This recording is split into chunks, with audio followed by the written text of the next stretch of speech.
Bienvenido a Oculus Dream Deck.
Vengan, siéntense.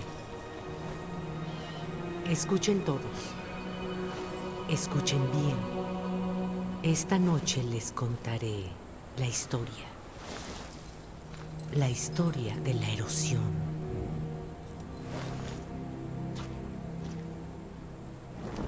Hace tiempo, el mundo era diferente. Torres de metal y piedra rascaban el cielo. La gente andaba libre, sin esconderse, sin tener miedo. Éramos miles Decenas de miles.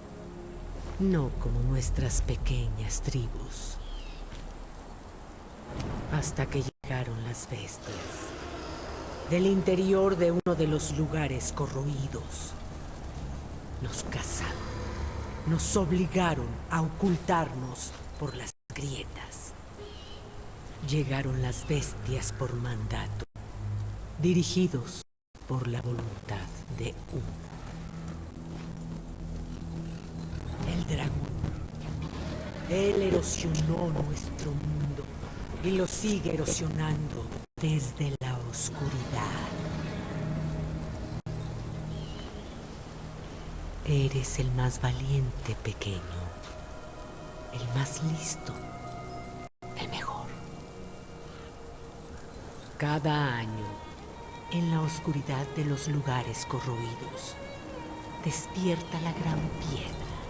Se abre el camino al otro mundo. Cuando lo haga, tú lo atravesarás. Encontrarás al dragón. Y tú lo matarás. Puede que seas expulsado antes de completar la hazaña, tal vez. Pero usarás ese año. Gana fuerza y sabiduría hasta que la piedra vuelva a despertar. Y entonces podrás regresar.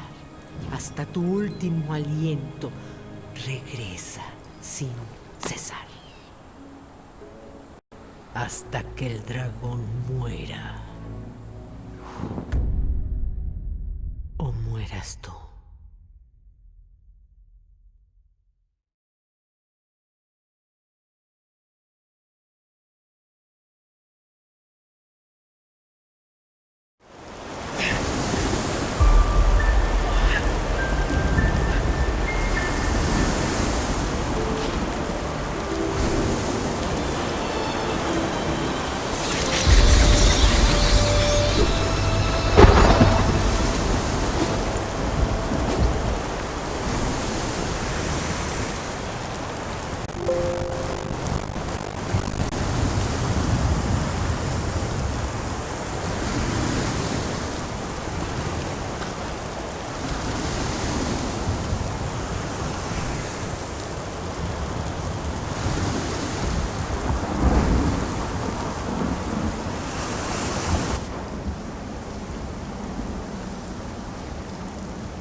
¡Ah!